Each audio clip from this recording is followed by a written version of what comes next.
Hello and welcome back to the Honor Respect and to another edition of AEW Dynamite Out of 10. It's a big show today. We've got Kenny Omega celebrating becoming AEW World Champion. Mercedes Moné was on the show teaming up with Divine Dominion, and Copen Cage put the world titles on the line against the Death Riders. So a lot going on as we continue to build towards redemption. And we did start off with that Tag Team Championship match. While Christian and Cope started strong against their challengers, Garcia and Yuta managed to isolate the Rated R Superstar in the apron to take control heading into the break. Cope fought his way by biting Yuta to tag in a fresh patriarch. The champs turned the tide and finished off Yuta with an assisted spear. Afterwards, the Death Riders and the Dogs attacked the champs again until the Bang Bang Gang arrived to clear the ring, ending with Switchblade taking David Finlay Shillelagh. This was one of the weaker opening matches on Dynamite in recent months. There was little drama between two members of the Death Riders who were contesting veterans. Garcia has done a bit better work recently than this. It felt like it was structured to be basic to get the crowd involved. Copen Cage did a solid defence of their title reign, and their post-match was finally selling the growing stable warfare. White is building to a big match against Finlay, while the tag champs have plenty of interesting upcoming challenges. It would be nice to see a clearer path though for the tag division heading into All In. I'm going to give it a 4 out of 10. We then got Andrade versus Jake Doyle. The power of Doyle was a bigger threat to Andrade than expected, serving as a powerful wall that Alilo struggled to break through. A moonsault to the floor on the big man finally seemed to turn the tide. Andrade hit for three amigos in the ring for a near fall. A pair of strong elbow smashes by Doyle nearly won the big man the match, but Andrade responded with a black elbow and the DM for the victory. Afterwards, AEW showed the official graphic for Davis v Andrade at Revolution. Davis arrived, but Alilo stepped in from entering the ring by wielding the ring. While there was little doubt Alilo had this win in the bag, Doyle looked like a beast throughout, pushing Andrade past almost to his limit. This was close to a breakout performance as Doyle had in the singles action. It should be fun to see how he can reach his status in the Don Callis family. While Davis being a great national champion, Andrade should dethrone him at Redemption. It's a good way to give Andrade some gold, delaying his inevitable rise to the title scene. He has all the tools to be a top man, especially with that incoming match with MJF. 7 out of 10. So we then moved on to Tony Schiavone interviewing Kenny Omega, the Young Bucks, to arrive to replace MJF's Triple B with the Classic World Championship. The cleaner promised he would be the best version of Omega at All In. This brought out Ospreay. The Aero session asked to speak with the cleaner solo. He celebrated one of the best of all time, getting back to his best. Knight arrived to congratulate Omega and challenge the champ. The cleaner pulled over the Jet and accepted the challenge for redemption, only if Knight would leave Don Callis in the back.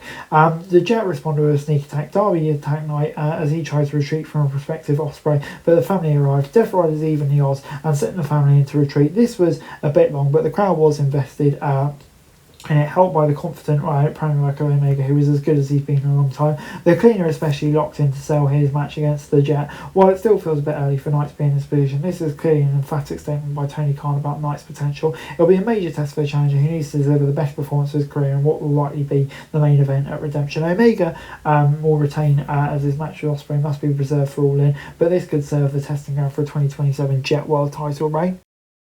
We then got Bandido versus Aaron Solo and Nick Comoroto. Bandido made quick work of this match, ending in a double frog splash on both men for a double Bandido pin. What was the point of this match? In the missing the marquee action in the wake of an excellent beach break last week, it's nice to see Bandido, but the ROH World Champion is already on Collision. If anything, it could have been highlighting King, who's not featured on TV. Instead, it's a quick and messy way to let Bandido look good and set up another ROH challenger. It would have been more interesting to see this in ROH, but Bandido Fletcher will be a great match. But yeah, where does it fit into all AEW stuff?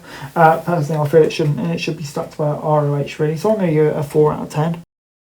We then got Carl Fletcher versus Commander, and high-flying Commander had the Protostar struggling early. He flew around the ropes to the floor, including an impressive springboard Hurricane Rana to the floor that cut open Fletcher on a corner to the announce table. A panicked Fletcher caught Commander a Michinoku driver, followed by a brainbuster to win. Afterwards, the Protostar tried to rip Commander's mask. Takeshita arrived to make the save. Okada surprised the Alpha Rainmaker. Bandido ran in to make the save and take down Protocada. On paper, Commander should not have been getting the title opportunity this early through his return to action. However, this performance throughout was excellent. Fletcher picked up a hard-fought title defence while Commander won the crowd over with his athleticism.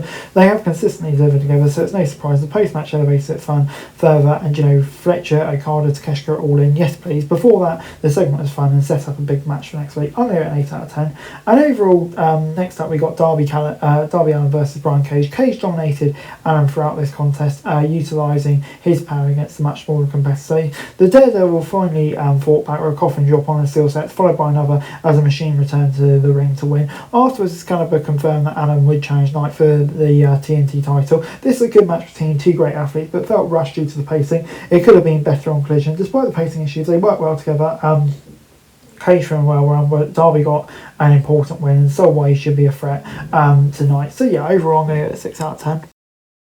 We then got Mercedes Moné and Divine Dominion versus Nightingale, Maya World and Hyan. Despite the confidence in the champions, the challenges looked more like the cohesive trio early. The action grew more explosive and chaotic down the stretch, especially highlighted by Willow and Bane colliding, as well as Moné and Maya showing off their chemistry. Divine Dominion managed to isolate and overwhelm Hyan, but Willow saved her from a pinfall after a Falcon Arrow.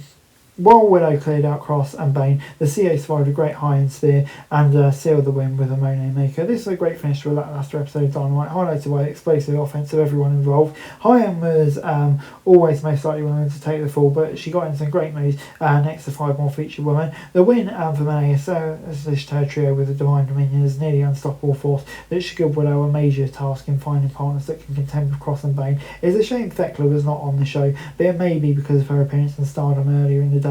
Even so, the Women's World Championship match for Redemption needs a strong spotlight in the next week to sell a match that feels rushed at this stage. If anything, this match showed that Monet v Willow is the real focus for AEW at present, while the Toxic Spider is unlikely to retain a redemption. So yeah, I'll give it a 7 out of 10.